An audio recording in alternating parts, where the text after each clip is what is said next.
What is an active learning approach? What is the importance of using this type of resource in the classroom? What active learning methods can I use?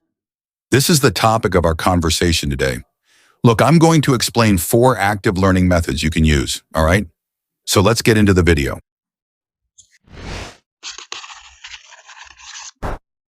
Hey everyone, I hope you're all well. I'm Paolo, your geography teacher. It's an honor to have you here on Geo Illustrata. Let's jump right into the video. Let's start by talking about what an active learning approach is. And for that, let's think about 2 scenarios. In the first one, you as a teacher are up front, giving the lesson, writing notes on the board, talking to the students, basically presenting the content. Meanwhile, the students are there in the classroom, sitting quietly, paying attention, throwing paper balls at each other, asking to go to the bathroom, right? We know how it works. In the second scenario, the students are grouped together in the classroom, right? Formed in groups, thinking about some kind of situation or problem where they take on an active role, right? Of seeking information, taking a more central role in their own learning process. What's the difference between one and the other, between these 2 scenarios I described? The basic difference is that in the first one, as I said, they are still passive, and in the second one, they are active. And that's the fundamental difference between the traditional teaching model, which is teacher-centered, and the active learning approach, which is student-centered, right? So, a very simple definition of an active learning approach is the following.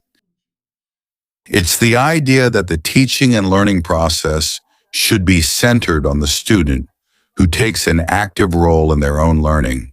So, active learning methods generally involve situations, problems, situations that take the student out of their comfort zone, right? That put them in an investigative role, solving problems, thinking about solutions, developing hypotheses, and so on. That put the student in an uncomfortable situation, right? Because for them, it's very comfortable to just sit in the classroom listening. So these are the central premises. And that brings us to why it's important to use active learning methods. And the way I see the situation, there are 2 main points. The first one has to do precisely with the characteristics of modern youth. Kids today are practically born with a cell phone in their hand, a tablet, and a computer. So they are increasingly used to using technology. And also, another thing is that I, as a teacher, here it's more about my impressions, right?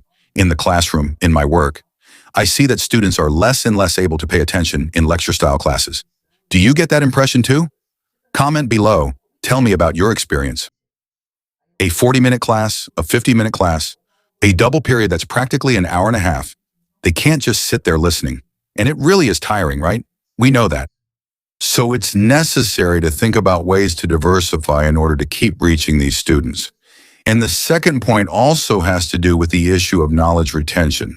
And here we get into that infamous Glasser's pyramid, which will list the passive and active learning methods, highlighting the latter, saying that they have a greater capacity for knowledge retention. Look, it's on the screen for anyone who hasn't seen it, though I doubt you haven't. Reading, listening, watching, and watching while listening lead to lower retention.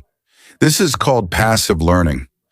And active learning involves talking, asking questions, repeating, teaching, explaining, which are part of active methodologies. So this type of class, this type of methodology also has the ability to help students retain more knowledge. Well, now we can finally talk about some active learning methods. And here, as I mentioned at the beginning, I'm going to focus on 4, okay? And the first one I want to talk about is one that I really like, which is called the flipped classroom. How does it work? To think about this, let's consider the traditional teaching model, where the teacher explains, the student does tasks, and we have tests and all that. In the flipped classroom, this situation is reversed. The student will have their first exposure to the material at home, right?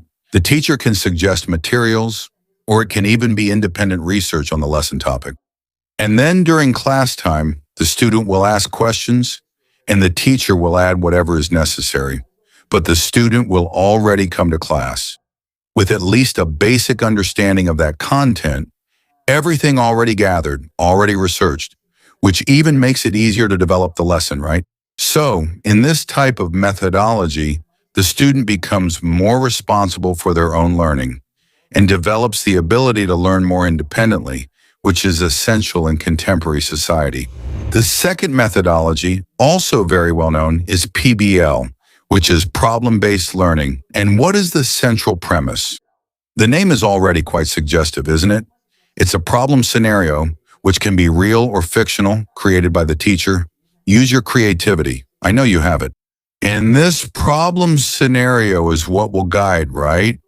The whole class, all the content and skills that the teacher will develop during that lesson. So, it's the problem that will guide your entire class. And this methodology basically involves three main steps. The first is defining the problem. You won't present them with the problem already prepared. You will present the situation, you will raise the issue, and then both you, the teacher, and the students will come to define the problem itself, right? The students need to participate in the creation and definition of the problem. The second stage involves investigation and discussions. The students will already be in groups, and at this stage, they will delve deeper into the problem, look for more information, raise further questions about the situation, and discuss among themselves. So this is where they will really think about possible solutions, debate, and this situation is really, really cool as it gets the students really engaged.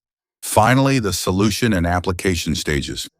This is where the students will present what they came up with, what they understood about it, and even their possible ideas for solutions. We'll hear all kinds of things, so it's important for you, teacher, to stay in control and keep everyone's emotions in check.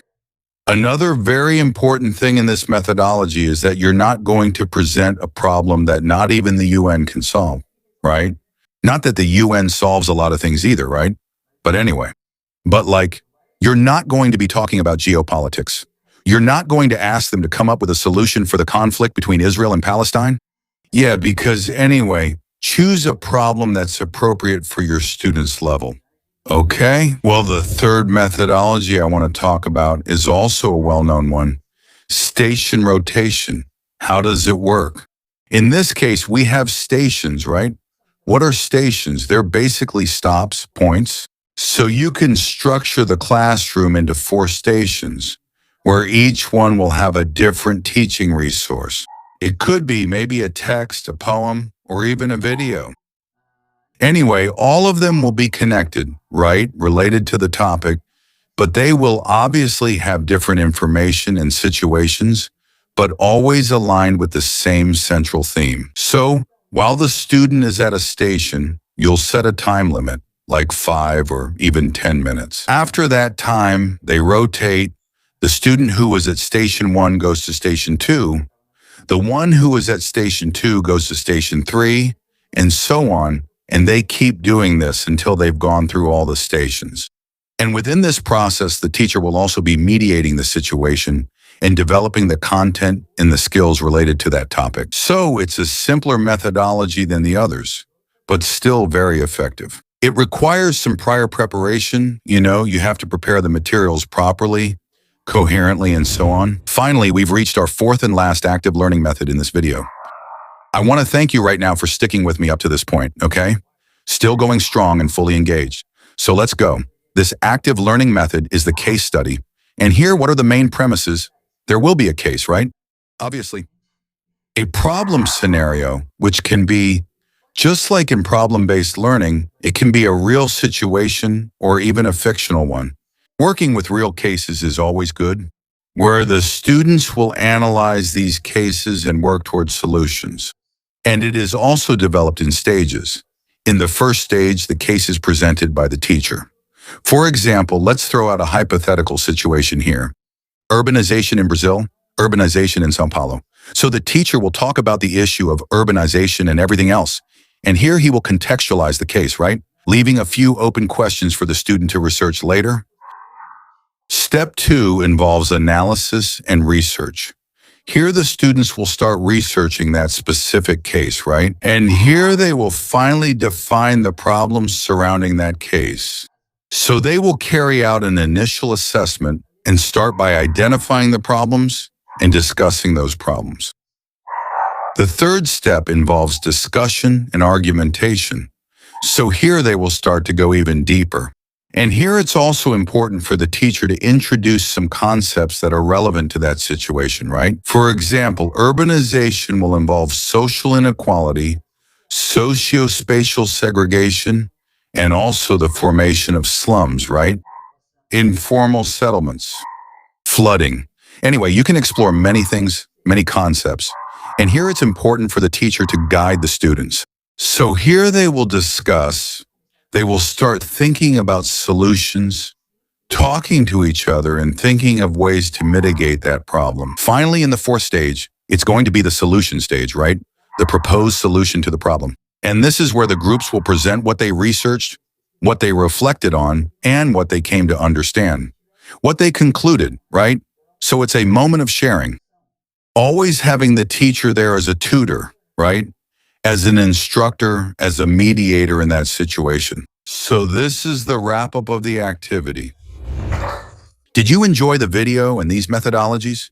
Did you like learning more about this topic? I hope so. I hope this video has helped you. Also, leave a comment here if you use active learning methods in your daily life. I would really like to know. Let's exchange experiences, okay? Let's share in the comments our perspectives on this. What are our experiences, all right? So thank you for staying until the end. It's a pleasure as always. Thanks. Bye-bye. Take care.